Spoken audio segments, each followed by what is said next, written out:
महिला विश्व cup final में भारत की शानदार जीत। फाइनल में भारत ने साउथ अफ्रीका को दी मात। 52 रन से भारतीय टीम ने जीता मैच। दीप्ति शर्मा ने लिए सबसे ज्यादा 5 विकेट।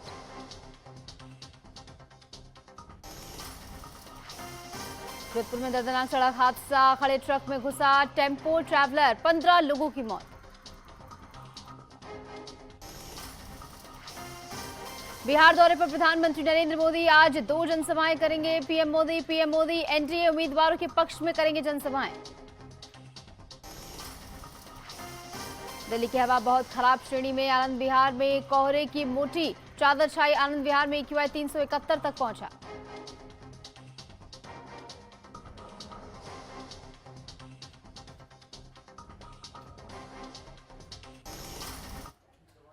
नमस्कार, मैं हूं आपके साथ निशु शर्मा और आप देख रहे हैं HNN न्यूज। बुलेटिन की शुरुआत करेंगे बड़ी खबर के साथ बिहार से। बिहार दौरे पर प्रधानमंत्री नरेंद्र मोदी बने हुए हैं, जहां आज बिहार में 2 जनसभाएं प्रधानमंत्री करते हुए नजर आएंगे। कटिहार में जनसभाएं करेंगे और प्रधानमंत्री और एनडीए उम्मीदवारों के पक्ष में ये जनसभाएं होने वाली है। तो कुल मिलाकर प्रधानमंत्री नरेंद्र मोदी फिलहाल एनडीए के पक्ष में प्रचार करने को लेकर एक्टिव नजर आ रहे हैं। और बीते दिन भी 3 जनसभाएं प्रधानमंत्री नरेंद्र मोदी की ओर से की गई, जहां पर जमकर निशाना साधते हुए विपक्ष पर नजर आए। आड़े हाथों विपक्ष को जमकर प्रधानमंत्री ने लिया। तो आज भी बिहार में 2 जनसभाएं प्रधानमंत्री करेंगे। सहरसा और कटिहार में जनसभाएं प्रधानमंत्री की रहने वाली हैं। एनडीए उम्मीदवारों के पक्ष में ये जनसभाएं रहेंगी। और ऐसे में लगातार बीजेपी के तमाम बड़े चेहरे जो हैं इस समय चुनाव में एक्टिव नजर आ रहे हैं। और ऐसे में प्रधानमंत्री नरेंद्र मोदी से लेकर तमाम बड़े नेता, जेपी नड्डा हो, अमित शाह हो, सीएम योगी आदित्यनाथ हो, तमाम बीजेपी के स्टार प्रचारक जो हैं लगातार एक्टिव बने हुए हैं। और ऐसे में प्रधानमंत्री नरेंद्र मोदी की आज 2 जनसभाएं रहने वाली हैं। एनडीए उम्मीदवारों के पक्ष में जनसभाएं करते हुए प्रधानमंत्री नजर आएंगे। सहरसा और कटिहार में ये जनसभाएं होंगी प्रधानमंत्री की ओर से।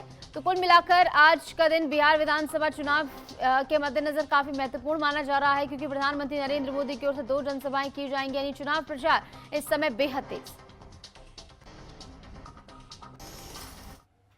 आगे बढ़ेंगे तो वहीं आज बिहार में 3 जनसभाएं गृह मंत्री अमित शाह की ओर से भी की जाएंगी। शिवहर, सीतामढ़ी, मधुबनी में जनसभाएं होंगी और अमित शाह यानी कि गृह मंत्री यहां पर चुनावी बिगुल फूंकते हुए नजर आएंगे। शिवहर में दोपहर 12:15 पर जनसभा करेंगे अमित शाह। इसके बाद सीतामढ़ी में दोपहर 1:30 बजे जनसभा करेंगे अमित शाह। और इसके बाद अंत में मधुबनी में दोपहर 3:15 पर यानी 3:15 बजे जनसभा अमित शाह की मधुबनी में रहेगी। तो कुल मिलाकर 3 जनसभाएं गृह मंत्री अमित शाह भी करने वाले हैं। ये बड़ी खबर हम आपको बता रहे हैं, जहां पर बिहार विधानसभा चुनाव के मद्देनजर इस समय हलचल जो है वो बेहद तेज है। और इस बीच प्रधानमंत्री नरेंद्र मोदी से लेकर गृह मंत्री अमित शाह का बिहार में पहुंचना और चुनाव प्रचार को तेजी देना एनडीए के पक्ष में माहौल बनाने के मद्देनजर काफी ज्यादा महत्वपूर्ण माना जा रहा है। आज बिहार में 3 जनसभाएं गृह मंत्री अमित शाह करेंगे। शिवहर, सीतामढ़ी, मधुबनी में जनसभाएं होंगी।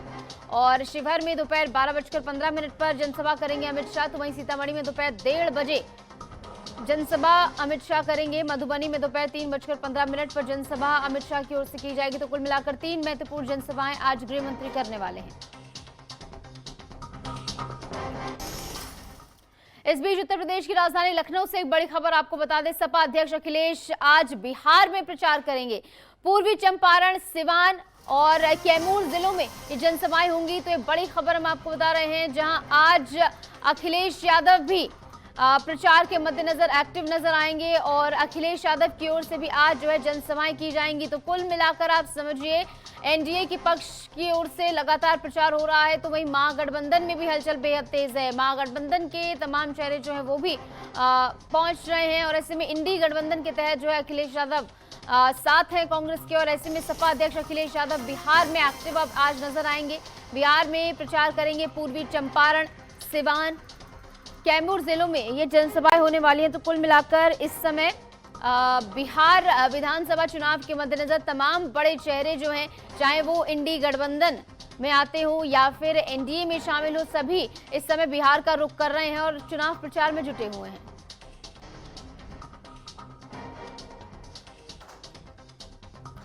तो आज सपा अध्यक्ष अखिलेश यादव पहुंचेंगे। चुनाव प्रचार उनकी ओर से किया जाएगा। सुबह 10:30 बजे सपा अध्यक्ष अखिलेश यादव रवाना होंगे, जानकारी दी गई है।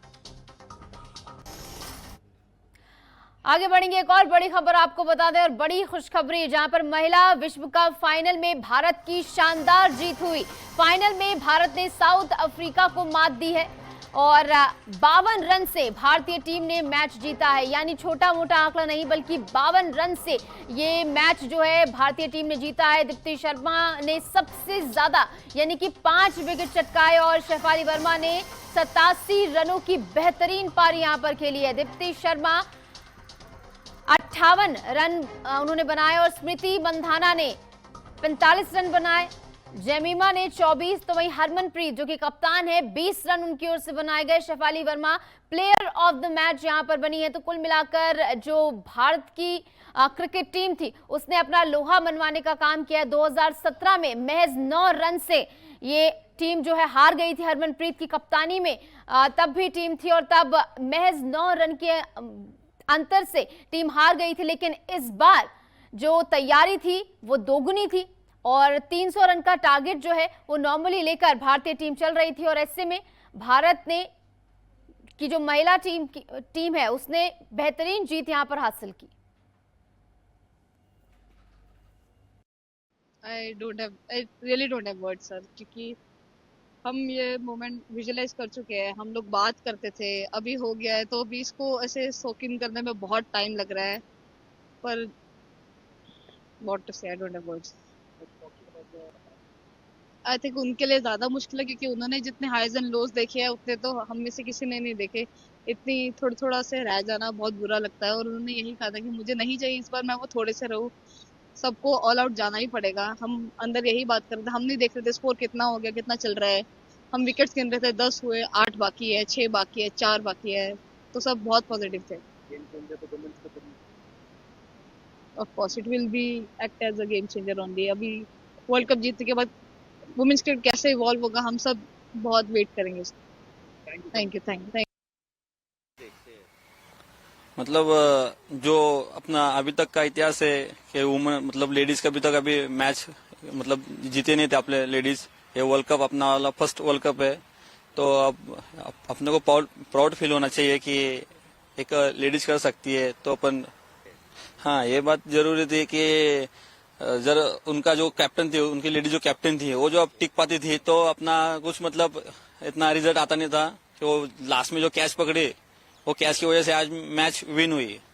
ये कि आजकल मतलब लेडीज ने मैच जीती तो अपने को प्राउड फील होना चाहिए कि आज लेडीज ने कर दिखाया। तो अपने ये टीम के बाकी के कैप्टन है उनको एक संदेश मिलना चाहिए कि इंडिया किससे कमी नहीं। जी बहुत अच्छा लगा और पूरे देश को बधाई है।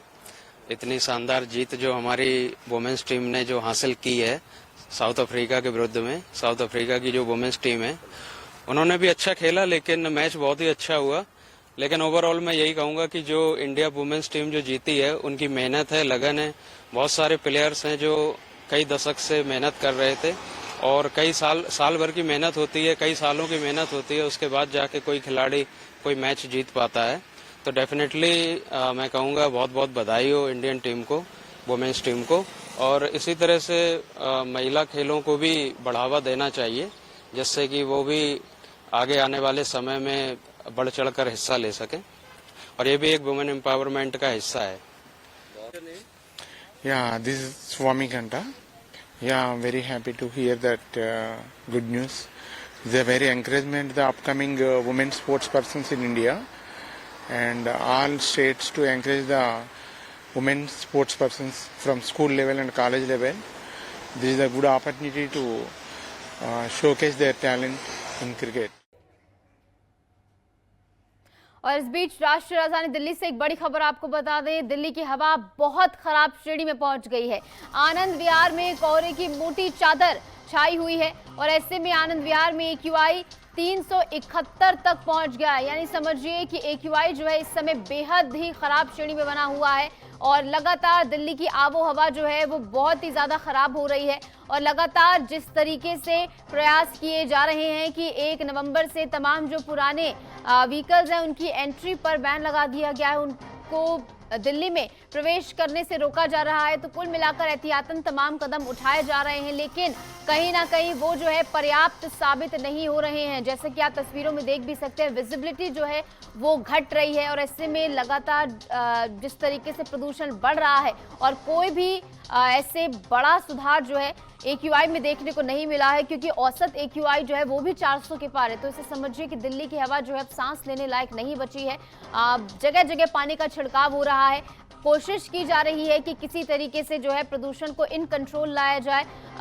लोगों से मास्क पहनने को ऐसे में कहा जा रहा है, क्योंकि सबसे ज्यादा दिक्कत जो है उन लोगों को हो रही है जिनको सांस से संबंधी बीमारियां हैं। और दिल्ली की हवा जिस तरीके से बेहद खराब है, तो इस हवा में सांस लेना भी जहरीला है।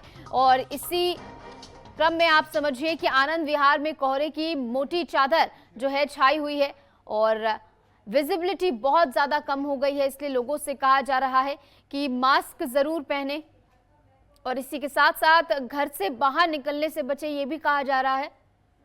और विजिबिलिटी घट रही है, तो ऐसे में अगर आप ड्राइव कर रहे हैं, वाहन चला रहे हैं, तो उसकी रफ्तार जो है वो भी धीमी रखें, क्योंकि जिस तरीके से विजिबिलिटी कम हो रही है, हादसे की आशंका जो है बढ़ जाती है। तो ऐसे में एहतियातन तमाम कदम उठाने के लिए फिलहाल लोगों से कहा जा रहा है, एडवाइजरी जारी की जा रही है कि मास्क जरूर पहने। और सुबह सुबह जो है स्मॉग देखने को मिल रहा है, विजिबिलिटी इससे बहुत ज़्यादा घट रही है और एयर क्वालिटी इंडेक्स यानी कि AQI खराब श्रेणी में इस समय बना हुआ है। लगातार दिल्ली की हवा जो है वो खराब हो रही है और दिवाली के बाद से जिस तरीके से इसका स्तर और ज़्यादा गिरा है, ये बेहद ही चिंताजनक बात है। और ऐसे में इसी को लेकर लगातार जो है प्रयास किए जा रहे हैं कि हवा को ठीक करने के लिए, यानी इसे सांस लेने लायक कम से कम बनाने के लिए जो है कदम उठाए जाएं। और आनंद विहार में कोहरे की मोटी चादर छाई हुई है। दिल्ली से तस्वीरें आप देखिए किस तरीके से स्मॉग जो है वो नजर आ रहा है। आनंद विहार में एयर क्वालिटी इंडेक्स यानी कि AQI 371 दर्ज किया गया है, यानी कोहरे की मार जो है लोगों को झेलनी पड़ रही है, विजिबिलिटी घट रही है। और इसलिए लोगों को एहतियातन तमाम कदम जो है अपने पर्सनल लेवल पर भी उठाने को कहा जा रहा है कि अगर वो बाहर निकलते हैं तो मास्क ज़रूर पहने और ज़्यादातर जो है घर से बाहर निकलने से वो बचें तो ज़्यादा अच्छा है। कोई बहुत ज़्यादा ज़रूरी काम हो तभी वो घर से बाहर निकले, हालांकि जो लोग काम पर जाते हैं उनको बाहर निकलना ही है, तो मास्क वो ज़रूर पहने। और ऐसे में विजिबिलिटी बहुत ज़्यादा घट रही है, तो इसी के मद्देनज़र जो है वाहन जो वो चला रहे हैं उसकी रफ्तार कम रखें, क्योंकि हादसे की आशंका जो है वो बढ़ जाती है, क्योंकि विजिबिलिटी बहुत ज़्यादा कम है। तो इसलिए लोगों से ये तमाम कदम अपने पर्सनल लेवल पर भी उठाने को कहा जा रहा है। और इस बीच अभिषेक आनंद हमारे संवाददाता जुड़ गए ज़्यादा जानकारी के साथ। तो अभिषेक, दिल्ली की आबो हवा अभी भी बहुत खराब श्रेणी में 371 AQI जो है आनंद विहार में दर्ज किया गया। एहतियातन कदम उठाए जा रहे हैं, लेकिन कहीं ना कहीं वो जो है पर्याप्त साबित नहीं हो रहे हैं।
हम्म।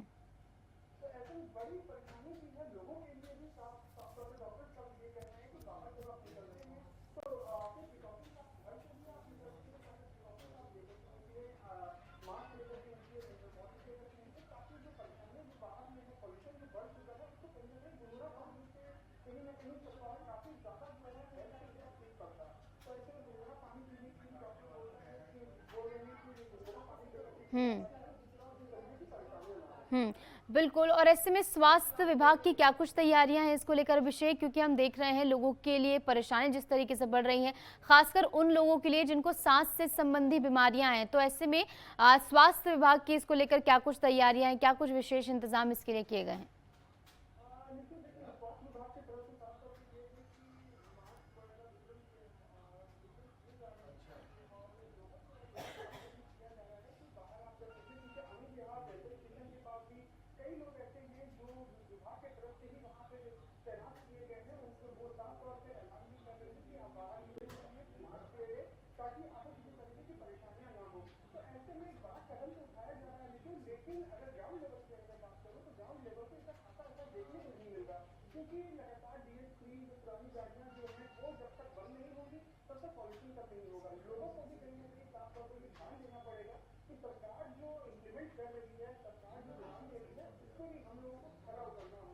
हम्म।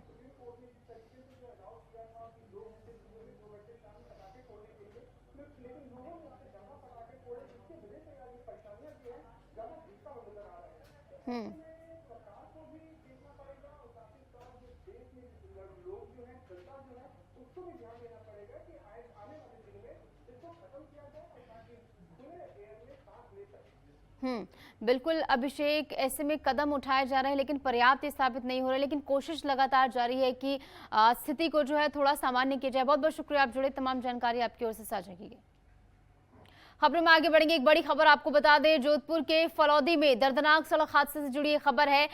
खड़े ट्रक में टेम्पो ट्रैवलर घुस गया और हादसे में 15 लोगों की इसमें जान चली गई है। घायलों को फिलहाल अस्पताल में भर्ती कराया गया है, इलाज वहां पर घायलों का चल रहा है। और ये बड़ी खबर हम आपको बता रहे हैं, जहां सीएम भजनलाल शर्मा ने हादसे पर शोक जताया है और इस हादसे को लेकर जो है फिलहाल सीएम की ओर से शोक जताया गया और इसी के साथ तमाम दिशा निर्देश भी उनकी ओर से दिए गए हैं कि घायलों को पर्याप्त इलाज जो है वो दिया जाए। तो राजस्थान के जोधपुर जिले के फलौदी के पास मतोड़ा गांव में भारतमाला एक्सप्रेस पर ये रविवार रात घटना हुई है और दिल दहला देने वाला यह हादसा, जहां पर जोधपुर के सुरसागर इलाके के 15 लोग जो बीकानेर के केलायत कपिल मुनि आश्रम में पूजा अर्चना करने के बाद लौट रहे थे। एक टेम्पो ट्रैवलर में सवार होकर ये जा रहे थे। अचानक सड़क किनारे खड़े ट्रेलर से टकरा गया वाहन और 15 जिंदगियां इसमें थम गई। ज्यादातर मृतक महिलाएं हैं और ये सभी एक ही परिवार या रिश्तेदारों के समूह से थे। 2 लोग गंभीर रूप से इसमें घायल हुए हैं, जिन्हें पहले औसिया के सरकारी अस्पताल में भर्ती कराया गया। प्राथमिक उपचार उन्हें वहां पर दिया गया और फिर जोधपुर के मथुरादास माथुर अस्पताल उन्हें रेफर कर दिया गया। मृतकों के परिजन और ग्रामीण महात्मा गांधी अस्पताल के बाहर धरने पर बैठ गए हैं। मांग कर रहे हैं कि मृतकों के लिए 25 लाख मुआवजा और सरकारी नौकरी दी जाए। साथ ही हाईवे पर अवैध ढाबों और पार्क्ड वाहनों को तुरंत हटाने की मांग भी की गई। हादसे पर मुख्यमंत्री भजनलाल शर्मा ने एक्स पर पोस्ट कर दुख जताया है और कहा है कि फलौदी के मतौड़ा में सड़क हादसा बेहद ही हृदय विदारक है। शोकाकुल परिवारों के साथ मेरी संवेदनाएं हैं। घायलों का इलाज सुनिश्चित करने के निर्देश दिए गए हैं।